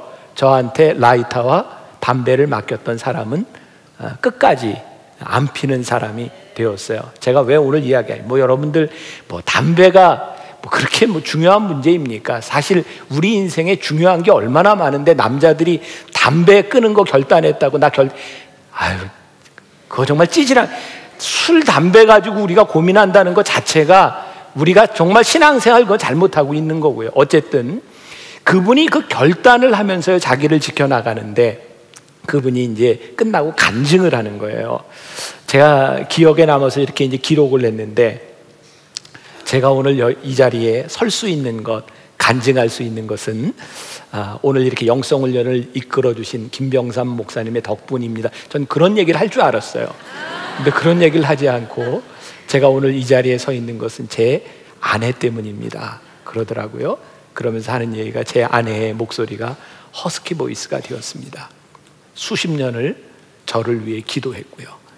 오늘 제가 여기에 서 있을 수 있는 이유, 제 아내의 기도 때문입니다. 그 마지막에 이 사람이 막 박수를 받은 것은 그 말 때문이었어요. 지금 이 순간부터 아내에게 충성을 다할 것입니다. 그 얘기 때문이었어요. 전 그런 생각을 했어요. 이 순간이 은혜와 믿음이 만나는 순간이구나. 하나님은 그분의 기도를 기억하고 계셨어요. 그분 때문에 그 남편을 하나님께서 믿음을 고백하도록 만들어 주셨어요. 그 아내의 기도를 기억하셨기 때문에 하나님의 손길이 그 사람에게 미친 거예요. 아브라함을 바라보면서 롯이 살 수 있었던 이유는 딱 하나밖에 없어요. 그의 의도 아니고 그의 신앙도 아니었고, 하나님께서 아브라함을 생각하사 하나님께서 아브라함을 마음에 두셨기 때문에, 아브라함 때문에 롯이 살아나는 것을 바라보며, 오늘 여기 앉아 예배하는 우리 만나의 성도들 때문에 누군가에게 일어날 하나님의 역사를 꿈꿀 수 있는 하나님의 긍정, 그게 얼마나 놀라운 일인가. 어떤 목사님이 이런 이야기를 했어요. 제가 참 감동받은 글인데, 감동적인 말을 해도 감동을 안 받는 건 정서적으로 문제가 있는 사람들이에요. 감동할 준비하세요. 이건 제가 한 이야기는 아니지만, 하나님은 실패한 사람을 사용하십니다. 그러나 포기하는 자를 사용하시지는 않습니다. 와, 멋진 얘기예요. 하나님은요, 실패한 자를 쓰세요. 그러나 포기한 자는 사용하시지 않아요.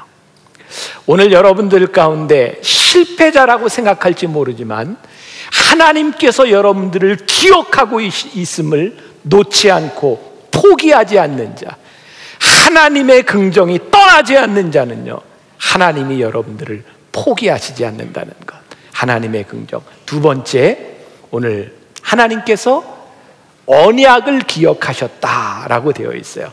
그 영어 성경 표현에 보면 그 레위기의 말씀에 I will remember again 이라고 하는 말로 되어 있어요. 하나님께서 기억하셨어요. Remember. 무엇을 기억하셨어요? 아브라함의 하나님, 이삭의 하나님, 야곱의 하나님.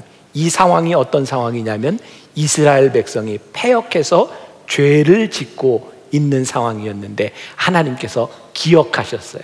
무엇을? 내 조상들과 내가 약속했던 것, 내가 너희들에게 가나안 땅을 주고 내가 너희를 축복하리라고 했던 내 조상과의 약속을 내가 다시 기억할 것이다. 그러므로 내가 너희를 놓지 아니하리라. 제가 오늘 여러분들에게 믿음의 큰 도전을 드리고 싶어요. 여러분들에게는 하나님과의 약속의 경험이 있으세요? 하나님께서 여러분들에게 약속해 주신 경험이 있으세요? 어쩌면 여기 있는 여러분들 가운데는 그런 고백을 하는 분이 많이 있을지도 몰라요. 하나님, 제가 오늘 이 자리에 예배할 수 있는 것, 제 인생을 돌이켜보면 저희 어머니의 기도가 아니면 이것을 제가 설명할 수 없습니다.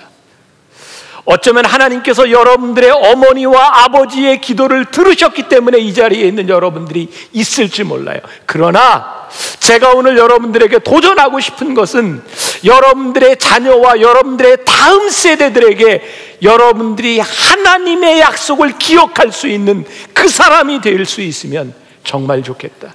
이 민족을 생각하실 때 하나님께서 오늘 만나교회에서 예배하고 기도하던 그들 때문에 내가 이 민족을 버리지 아니하고 이 민족을 내가 들어 쓸 수밖에 없고 내가 그것을 기억할 것이다 라고 이야기할 수 있는 그러한 신앙인들이 이곳에 나와야 하지 않겠는가. 로마서 4장 21절에 약속하신 그것을 또한 능히 이루실 줄을 확신하였으니, 사도 바울의 고백이에요. 로마에 있는 교인들뿐만 아니라 고린도에 있는 교인들, 타락한 교인들을 바라보면 도저히 하나님의 약속이 이루어질 것 같지 않은데 하나님께서 약속하신 것을 능히 이루실 줄을 내가 확신한다. 저는 말씀을 준비하며 깨닫게 된 것이 있어요. 하나님의 은혜는 우리의 죄보다 훨씬 더 크다는 거예요. 우리의 죄된 모습, 우리의 부족한 모습을 가지고는 도저히 가능성이 없어 보일지 모르지만 하나님께서 그 약속을 기억하사, 제가 오늘 여기에서 이렇게 예배를 인도하고 설교하며 오늘 여러분들 앞에 서 있어요. 저에게 가장 큰 소망이 뭔지 아세요? 제가 은혜를 받고 기도실에서, 개인 기도실에서 나오면서, 제가 그때 27살 때였어요. 제가 목사로서 나는 인생을 잘못 걸어가는 것 같다고, 내가 오지 말아야 될 길을 왔다고 생각하고 나는 목회를 그만두려고 했을 때 내가 목사 된 것이 내 인생에 가장 재수없는 일이라고 생각했었거든요. 왜?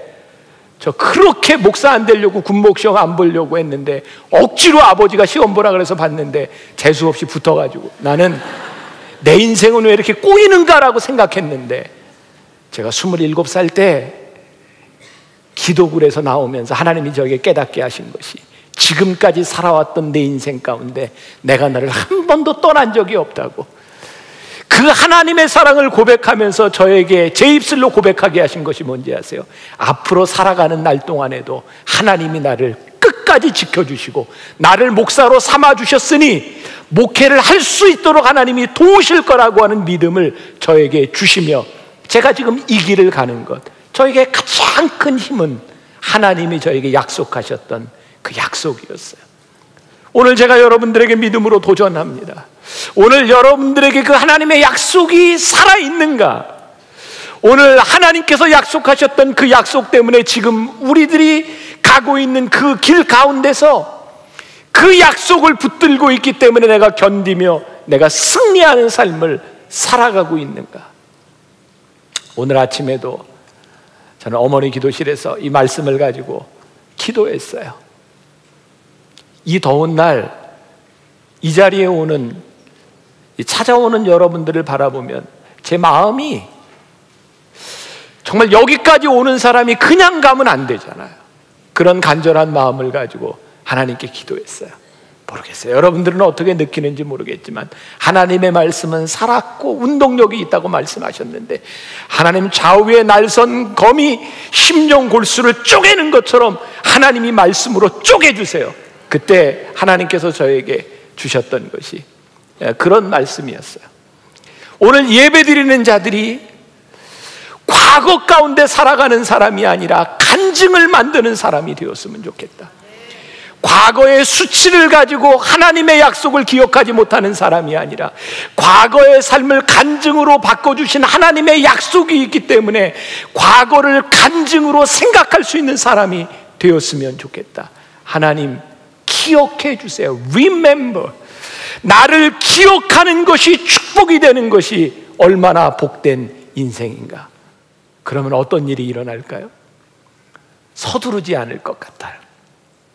내가 생각하는 것만큼, 내가 원하는 것만큼 이루어지지 않아도 하나님이 나에게 주신 약속을 붙들고 그 길을 갈 수 있는 믿음의 사람. 그래서 하나님의 약속, 하나님의 긍정을 가지고 있는 사람들에게는 인내가 있잖아요. 저는 제일 멋진 그리스도인, 인내할 수 있는 사람이라고 생각하거든요.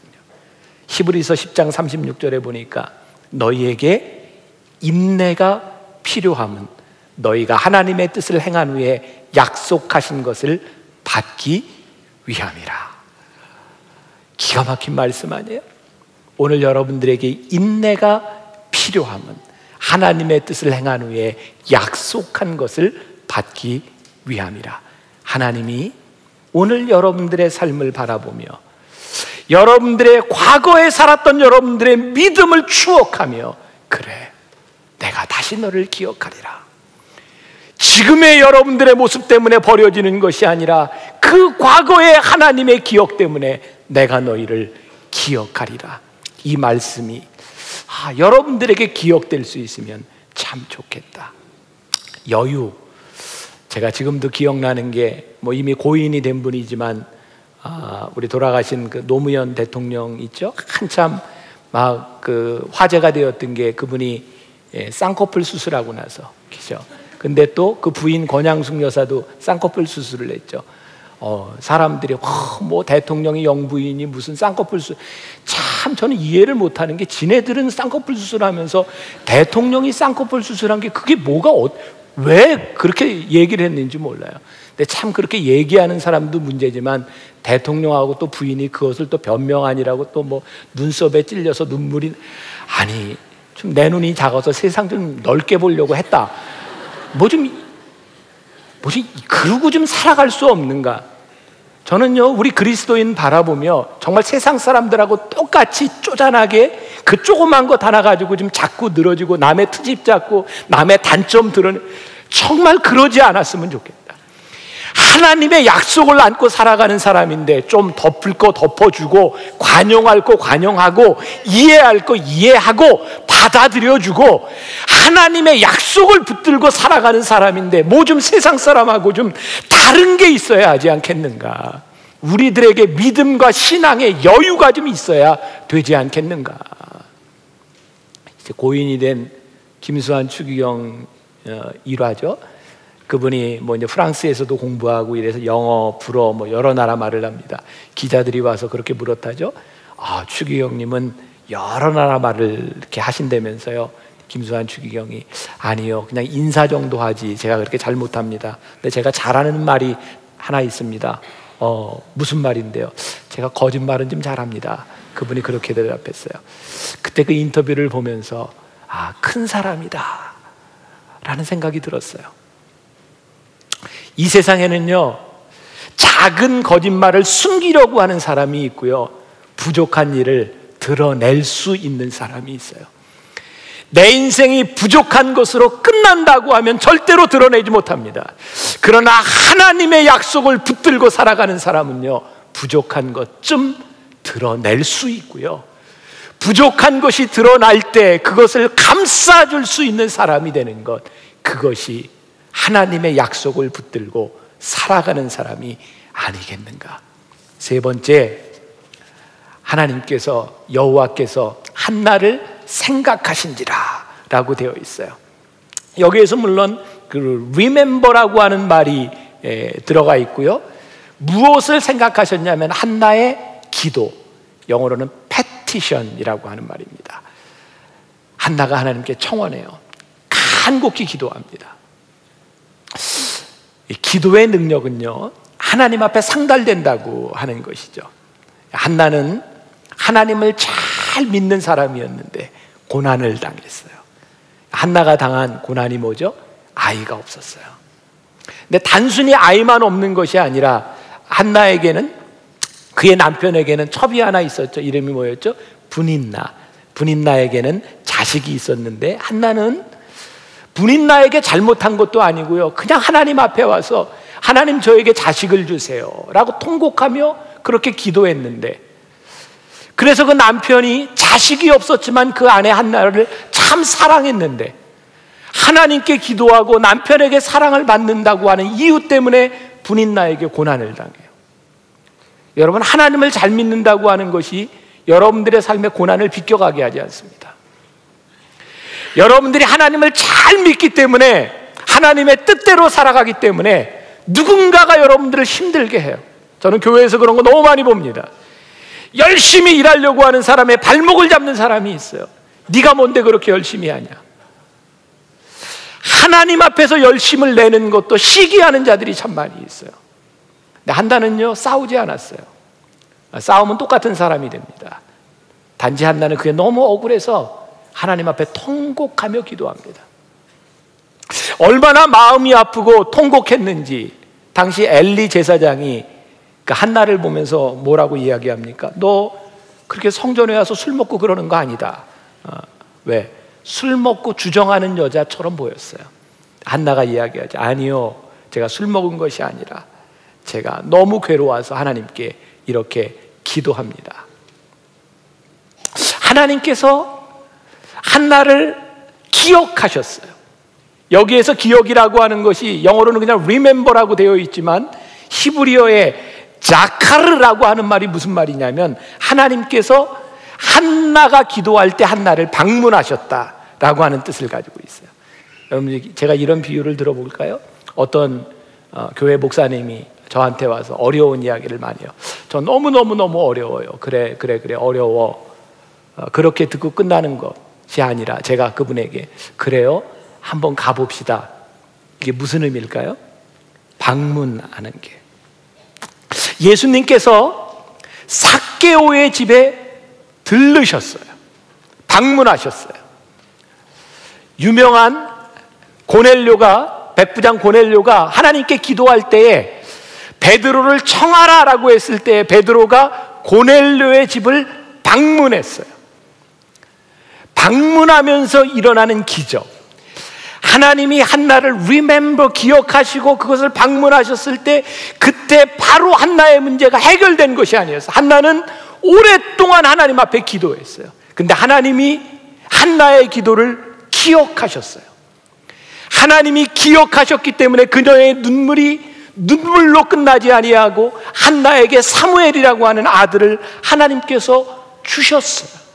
사랑하는 여러분, 오늘 하나님께서 여러분들을 기억하신다고 하는 것은 지금 여러분들의 삶에서 문제가 다 해결되는 것이 아니라 하나님이 여러분들의 기도 패티션, 여러분들의 간구와 통곡을 들으셨기 때문에, 하나님이 그 장소를 방문하셨기 때문에 하나님께서 기억하신 그 일들이 일어나리라고 하는 것입니다. 이 믿음을 붙들고 우리들이 살아가기 때문에 하나님을 믿는 자들에게는 관용과 여유와 인내와 믿음이 우리들에게 있는 거죠.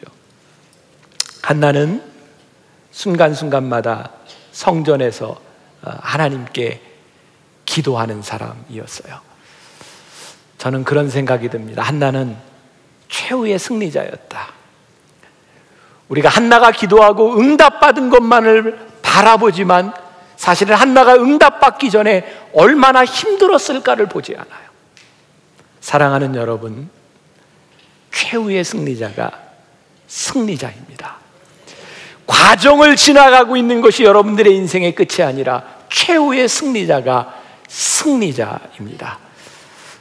올림픽 때문에 여러분들 많이 이렇게 잠도 설치고 뭐 흥분되는 일도 있고 하죠. 아마 올해였던 것 같아요. 유도 선수 김재범 선수가 제가 사실 그 친구를 못 알아봐줘서 너무 미안해요. 청년 예배 나와서 김재범입니다 그러는데, 근데 옆에서 누가 금메달리스트라고 그러더라고요. 제가 이제 기도를 했는데 아마 그때가 지금 인터넷에 지금 떠돌고 있는 그 친구가 방황할 때였던 것 같아요. 술 먹고 사고도 내고 무면허로 사고도 내고 그래서 지금 논쟁이 붙고 있죠. 근데 제가 그때를 이렇게 떠올려 보니까 이 앞에서 그 유도 선수 국가대표가 몇 명이 와서 예배를 드리면서 그 힘들었던 때 하나님이 그 기도를 들으셨겠구나. 저는 이 장미란 선수 기도하면서도 그 선수가 지금 우승을 하느냐 마느냐 그건 저에게 별로 중요하지 않은 것 같아요. 그 선수가 하나님 앞에 어떤 사람으로 세움을 받느냐, 그것이 중요하죠. 우리 교회에 제일 어려운 때 나왔던 선수가 안현수 선수, 우리 그 동계올림픽 아시죠? 쇼트랙? 교회 다니는 사람이 아니었어요. 가장 어렵고 힘들고 정말 자기 스스로 설 수 없을 때 지금 모스크바에 가서 1:1 제자 양육을 받고 말씀 앞에 세워지고 있어요. 저는 이 올림픽 지나가면서 그런 생각합니다. 하나님, 승리는 지금 중요한 것이 아니라 누가 최후의 승리자가 되는 것이고, 하나님, 우리가 힘들고 어렵게 지나가는 이 과정들, 하나님, 그것이 문제가 아니라 하나님이 우리의 기도를 들으셨기 때문에 하나님께서 들으신 기도를 이루시는 것을 기대하며 살아가는 것, 그 믿음을 간증할 수 있는 것. 그래서 오늘 여러분들을 향해 하나님이 그래 아브라함에게 그래, 이스라엘 백성들에게 그래, 한나에게 그래, 내가 너를 기억한다 말씀하셨던 하나님의 기억이 여러분들 가운데 기억되기를 간절히 소원합니다. 우리 봉헌하기 전에 찬양을 하나 했으면 좋겠는데, 시편 40편 2절에 보니까 다윗의 고백이 있어요. 나를 기가 막힐 웅덩이와 수렁에서 끌어올리시고 내 발을 반석 위에 두사 내 걸음을 견고하게 하셨도다. 시편 40편에 아주 좋은 말씀이요. 하나님의 음성을 듣고자 기도하면 하나님이 들으시고 나를 수렁에서 건져내시고 나를 반석 위에 세우실 것이다. 이 여름 여러분들을 반석 위에 세우시는 하나님의 긍정이 여러분들 가운데 고백되기를 주님의 이름으로 간절히 축원합니다. 자, 오늘 광야의 식탁이라고 하는 제목으로 말씀을 함께 나누려고 합니다. 우리 교회가 어떤 교회인가? 참 가장 감사한 것 중에 하나가 우리 교회가 만나 교회라는 사실입니다. 종종 무식한 사람들이 교회로 편지를 보낼 때 만나 교회에 시옷 받침을 써가지고 만나 교회 이렇게 보내기도 하는데, 뭐 종종 또 어떤 사람들은 만나 교회가 그곳에서 사람들이 만나는군요, 그래서 만나 교회군요 라고 얘기를 하지만, 사실 우리 만나 교회는 오늘 나와 있는 하나님께서 광야에서 베풀어 주신 만나를 생각하며 만들어진 이름, 그것이 우리 만나 교회입니다. 여러분들 만나 교회의 심볼 상징을 아십니까? 보신 분들이 있죠? 만나 교회의 저 심볼은 십자가로 이렇게 나누어져 있습니다. 동그란 것은 빵을 상징하고요, 십자가를 통해 나누어진 것, 저 빵을 나누는 교회, 또 저 나눔은 창문을 상징하고 있어서 우리가 이 세상을 바라볼 때 십자가를 통해 이 세상을 본다고 하는 상징을 가지고 있는 교회, 그런 교회를 여러분들이 다니고 계십니다. 만나 교회. 그런데 오늘 이 만나 교회를 생각하며 하나님께서 우리들에게 베풀어 주신 이 광야의 식탁에 대해서 말씀을 한번 나누어 보려고 합니다. 이스라엘 백성들은 대대로 하나님께서 그들에게 베풀어 주신 은혜에 대해서 이야기를 합니다. 그것은 광야의 식탁이었어요. 광야 가운데서 하나님이 베풀어 주신 은혜, 그 만나에 대한 이야기를 합니다. 여러분들이 오늘 말씀을 또 잘 이해하기 위해서는 이 전의 말씀들을 아는 게 중요한데, 오늘 뭐 비도 오고 그런데 이렇게 집에 들어가서 좀 누워서 성경을 이렇게 좀 보셔도 좋겠어요.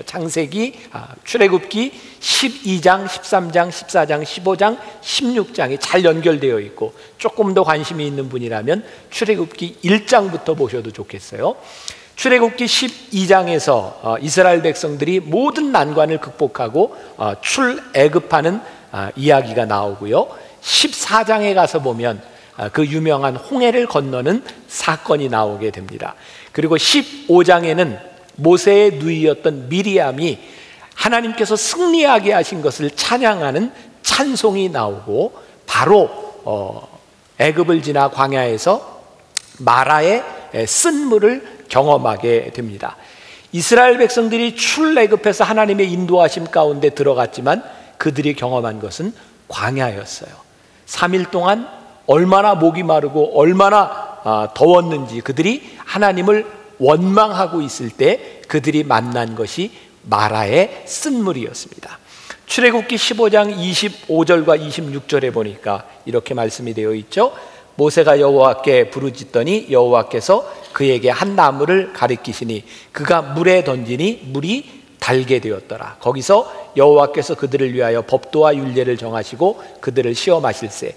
이르시되 너희가 너희 하나님 나 여호와의 말을 들어 순종하고 내가 보기에 의를 행하며 내 계명에 귀를 기울이며 내 모든 규례를 지키면 내가 애굽 사람에게 내린 모든 질병 중 하나도 너희에게 내리지 아니하리니 나는 너희를 치료하는 여호와임이라.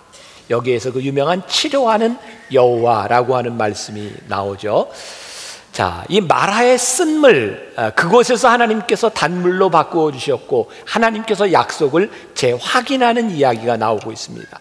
그런데 조금 더 가면 출애굽기 15장 27절에 유명한 엘림이라고 하는 것이 나오는데요. 우리 교회 교인 중에도 중국집을 크게 하시는 분이 있는데 이름이 엘림성이에요. 엘림이 굉장히 좋은 뜻을 가지고 있죠. 엘림이 뭐냐? 거기에 갔더니 세상에 12개의 샘물이 있고요, 70주의 종려나무가 있는 오아시스를 만나게 됩니다. 저는 이 하나님의 말씀을 보면서 이게 종종 이게 의문을 가지고 이 말씀을 접할 때가 있는데, 여러분들은 별로 의문들이 없더라고요. 그냥 보는 것 같아요. 아니면 성경을 아예 안 보든지. 참 신기했어요. 이 엘림, 그 좋은 오아시스, 그 좋은 우물을 만났는데 엘림에 대한 구절이 딱 한 구절 나옵니다. 근데 마라의 쓴물을 만나서 쓴물이 기적으로 바뀌었던 하나님이 약속을 갱신하는 그 장면이 자세하게 나옵니다. 제가 말씀을 보면서 느낀 것이 있어요. 아하, 고난은 우리들에게 확실한 기적의 흔적과 하나님과의 만남의 흔적을 남기는 것. 그래서 마라의 쓴물은 누구도 맛볼 수 없는 놀라운 기적을 맛보게 하는 것이구나. 오늘 우리들이 광야를 생각하며 이제 우리들이 광야의 성전으로 내려가며 우리들이 기대를 가지게 되는 것, 광야의 식탁을 생각하게 되는 것은 지금 이렇게 우리들이 여기에서 예배드릴 때 경험해 보지 못했던 놀라운 은혜와 하나님의 약속을 우리들이 경험할 수 있으리라고 하는 기대가 우리들에게 있기 때문이에요. 오늘 출애굽기 16장 12절에 보니까 내가 이스라엘 자손의 원망함을 들었노라 라고 되어 있어요. 자, 제가 이 말씀을 보면서도 참 이해할 수 없는 부분 중에 하나가 또 이거예요. 하나님께서 이스라엘 백성에게 만나와 메추라기를 이렇게 기적적으로 주셨는데 그때가 언제냐면 이스라엘 백성의 원망을 들었을 때. 이게 이해가 안 되는 거거든요. 저는 성경을 보면서 참 신기한 게 정말 이해할 수 없는 이야기들의 모음이 성경이구나라는 생각이 들어요. 이스라엘 백성이 원망할 때 하나님께서 그들을 벌하신 것이 아니라 그들에게 광야의 식탁을 베풀어 주셨어요. 만나와 메추라기를 주셨어요. 분명히 이스라엘 백성에게 주신 은혜입니다. 근데 제가 깨닫게 된 것이 있어요. 은혜는 은혜인데 바람직한 은혜는 아니었어요. 요즘 올림픽이 한참이죠. 선수들이 이렇게 경기를 하는데 여러분들이 그 경기를 보면서 이야 정말 저 선수 잘한다, 그래서 메달을 따는 선수가 있기도 하고, 어떤 선수는 아이고 다행이다, 간신히 살아서 그래서 메달을 따는 선수도 있어요. 여러분들하고 전혀 연관이 안 되는 것 같은데 저는 그냥 그런 느낌이 온 거예요. 우리가 신앙생활을 하면서 하나님의 은혜를 경험하는데, 그래, 너 참 잘한다, 그래서 하나님께서 우리들에게 베풀어 주시는 은혜가 있는가 하면 그냥 다행스럽게 은혜를 경험하는 게 있어요. 지금 이스라엘 백성이 경험하는 이 광야의 식탁은요, 그들이 잘했기 때문이 아니라 정말 다행이에요. 하나님이 그들을 버리시지 않았어요. 그들의 불평 가운데도 하나님이 그들에게 광야의 식탁을 베풀어 주셨어요. 근데 왜 하나님께서 불평하는 그들에게 광야의 식탁을 베풀어 주셨을까요? 왜 만나와 메추라기를 주셨을까요? 왜? 하나님이 이스라엘 백성과 관계를 끊으려 하지 않으시고 그들과 끊임없는 관계를 유지해 가기 위해서 그들이 하나님을 떠나고 하나님을 원망했음에도 불구하고 하나님은 그들을 버리지 아니하시고 그들에게 광야의 식탁을 베풀어 주셨어요. 사랑하는 여러분, 혹시 여러분들 가운데 내가 오늘 하나님 앞에 예배 드리기에는 정말 부족하고 내가 하나님의 은혜를 받기에는 부족하다고 생각하는 사람이 있을지 모르겠어요. 그러나 그들에게 하나님이 은혜를 베푸시는 이유가 무엇인가? 내가 너와 관계를 끊고 싶지 아니하다고, 내가 너와 함께 가고 싶다고 하나님께서 우리들에게 말씀하시는 거죠. 놀라운 일입니다. 그들이 원망할 때 하나님은 그들에게 광야의 식탁을 베풀어 주셨어요. 요 근래 들어서 여러분들 제일 신나게 한 게 축구에서 우리가 일본을 이긴 거죠. 네, 참 신나요. 2002년 월드컵을 여러분들 기억하시는지 모르겠어요. 2002년 월드컵도 사실은 한국과 일본에서 같이 열렸지만 본래 일본에서 열리기로 되어 있었어요. 다 잊어버리셨어요, 그때 일을. 근데 갑자기 한국에서 공동 주최하자고 그렇게 주장하면서 이제 로비를 하기 시작하고 뭐 축구협회에서 뭐 나라에서 막 이제 도왔죠. 그때 한국에서 이 한일 월드컵을 같이 유치하게 된 공헌을 세운 사람 중에 제일 큰 공헌을 세운 사람이 그 당시에 홍보대사였던 김은국 씨라는 거 여러분들 알고 계시죠? 그 만찬에서 프레젠테이션을 하고 우리나라가 이렇게 유치를 해야 되는, 함께 유치해야 되는 이유들을 막 설명할 때 김은국 씨는 홍보대사로 가서 노래를 했다 그러죠. 자기가 잘하는 18번 뭐죠? 호랑나비 뭐 막 이런 거 있잖아요. 거기 뭐 축구협회 회장, 뭐 유럽 축구협회 회장이 있는데 거기서 갑자기 김은국 씨가 호랑나비 하니까 사람들이 유치해. 그래서 2002년 월드컵이 유치되어, 모르셨어요? 그런 일이 있었어요. 사람들이 이야기하죠. 2002년도 월드컵의 최대 수혜자는 대한민국이었다. 제일 수지 맞은 게 대한민국이었어요.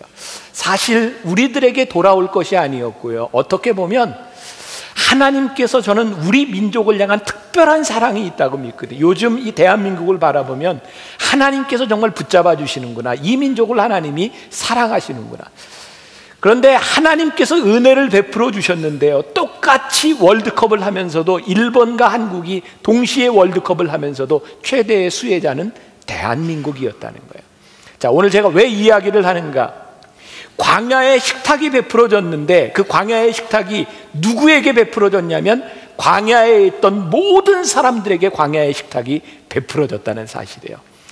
그들이 원망하는 자들, 하나님을 순종하는 자들 가리지 아니하고 하나님은 모두에게 광야의 식탁을 베풀어 주셨어요.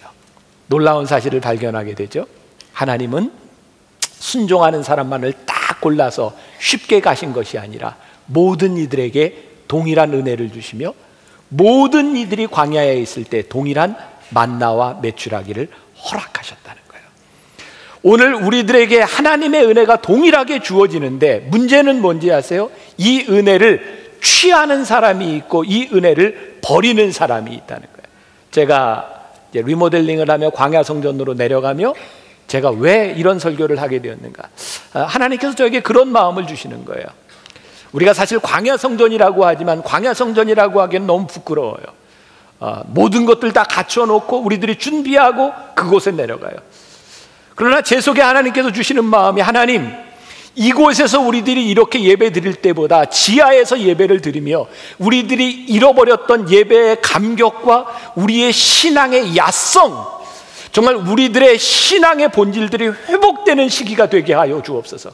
그런데 그것을 기대하는 사람도 있고 그것을 기대하지 않는 사람도 있고 그것을 불평하는 사람도 있고 여러 사람이 있을 텐데, 아마 그곳에서 예배를 드릴 때 하나님의 은혜가 동일하게 그곳에 임하게 될 것이라는 사실이에요. 그러면서 하나님께서 저에게 주시는 마음이, 동일하게 임하게 될 그 광야의 식탁 가운데서 누가 그 은혜를 취할 것인가? 하나님, 예배하는 우리 만나 교인들 한 사람도 그 은혜에서 제외되는 사람이 없이 그 은혜를 맛보는 사람이 되게 하여 주옵소서. 광야에서 맛보는 것, 그 은혜, 만나는 그렇게 맛있는 것은 아니었던 것 같아요. 아니면 모르겠어요. 맛있었는데도 매일 먹다 보니 질렸는지 모르겠어요. 어쨌든 오늘 본문 13절에 보니까 저녁에는 메추라기가 와서 진에 덮이고 아침에는 이슬이 진 주위에 있더니 16절에 가서 보니까 각 사람이 그의 장막에 있는 자들을 위하여 거둘지니라 그랬어요. 자, 오늘 이 말씀 여러분들이 가슴에 새겨야 될 부분입니다. 저녁에는 메추라기가, 아침에는 만나가 각 모든 진에 다 내렸어요. 근데 모세가 뭐라고 얘기해요? 각 사람이 가서 그것을 거둘지니라. 내 은혜를 내가 가지라는 거예요. 남이 줄 수 있는 것이 아니라 모두에게 주어졌지만 내 것을 내가 취해라. 그리고 여호수아 5장에 가서 보면 이스라엘 백성이 가나안 땅에 들어갔을 때에 만나가 멈춥니다. 더 이상 만나의 은혜가 내리지 않아요. 만나의 은혜는 광야에서만 그들이 맛볼 수 있었던 것이에요. 제가 기대하는 것, 여러분들 인생에, 여러분들의 후손들에게, 아니 몇 년 후에 여러분들이 광야에서 있었던 은혜를, 내가 그 은혜를 체험하고 광야 가운데서 하나님이 나에게 이렇게 역사하셨노라고 여러분들이 간증할 수 있는 일들, 그것은 누가 해줄 수 있는 것이 아니라 광야의 성전에서 여러분들이 취해야 될 몫이라는 것이죠. 진정한 신앙생활은요, 하나님의 은혜로만 끝나는 것이 아니라 그 하나님의 은혜에 대한 우리의 리스폰스가 있어야 돼요. 때로는 여러분들의 삶에 의무가 있어요. 여러분들의 삶에 지켜야 될 것들이 있어요.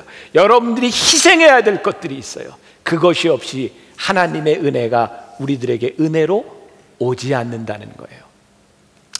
이 조엘 오스틴 목사님이 쓴 긍정의 힘이라는 책이 있어요. 요즘 비판을 많이 받기도 해요. 어떤 사람은 이단이라고도 얘기를 하고, 어떤 사람은 또 신학이 없다고 이야기를 하고.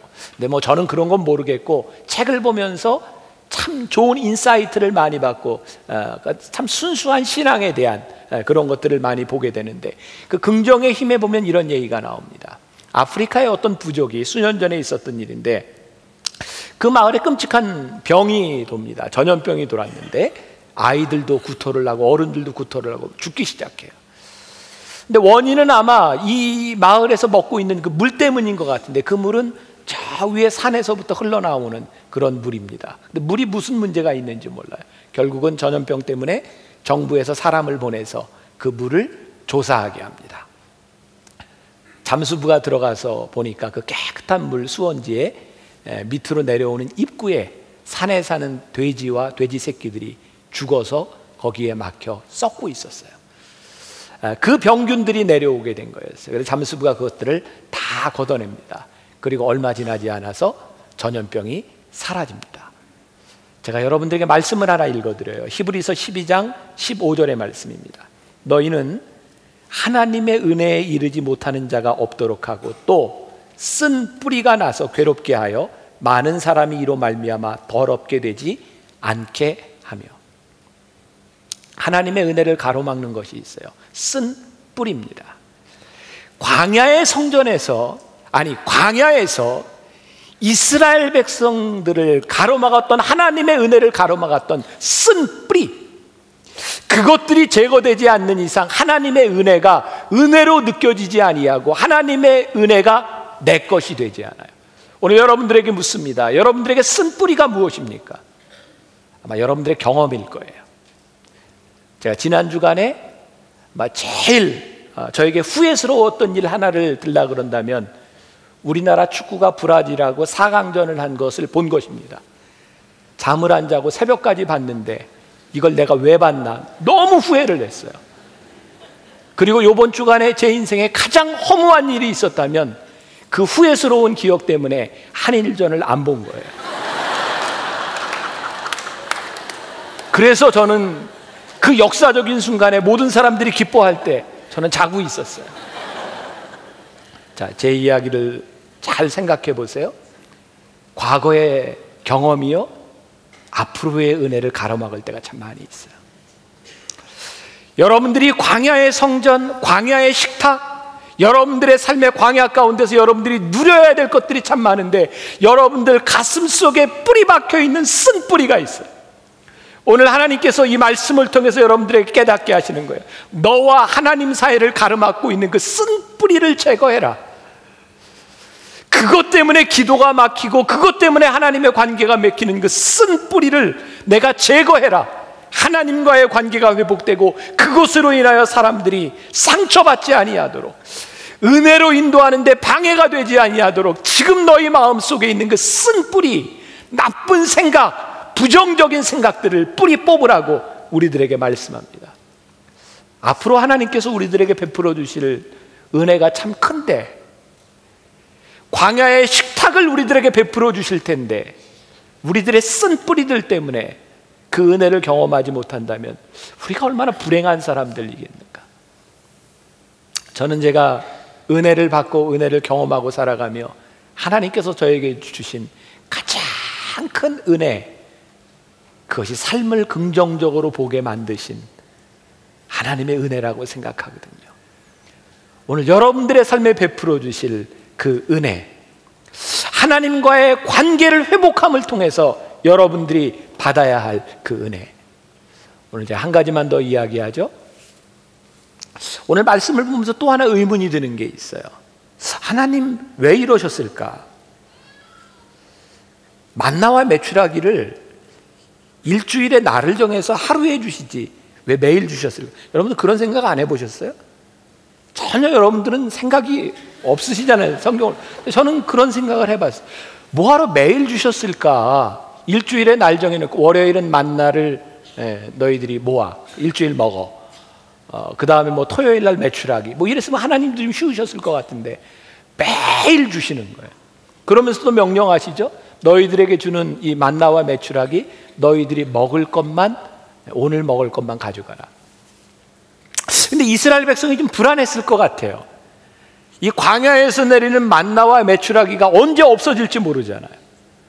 그래서 그들이 가져가는데 그들 중에 어떤 사람이 있었냐면 혹시 모르니까 내일 것까지, 모레 것까지 이 그 만나를 가져가는 사람이 있었는데, 참 신기한 건 만나는 시간이 지나면 녹아서 없어지고 그들이 많이 가져간 것도 하루가 지나면 벌레가 나고 썩어서 못 먹게 되었다는 사실이에요. 다 버려야 됐어요.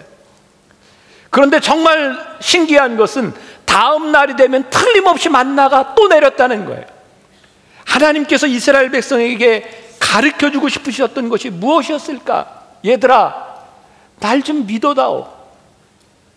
너희들이 그렇게 불안해하지만 내일 아침이 되면 틀림없이 만나가 내릴 것이고 저녁이면 메추라기가 올 것이고 너희들 불안해하지 말고 발을 쭉 펴고 자. 내일 아침에 만나를 줄 거야.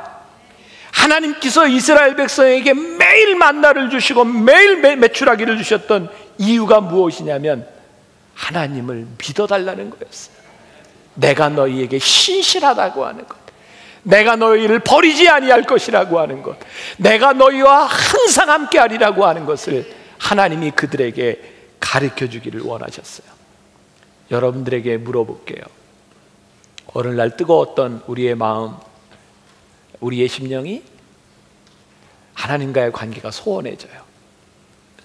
여러분들 때문일까요? 하나님 때문일까요? 뭐 연애하실 때 뭐 그런 기억이 있죠. 뭐 제 아내도 저한테 종종 그러던데, 제가 결혼하기 전에는 순한 양이었대요. 그러더니 결혼하고 나니 변했대요.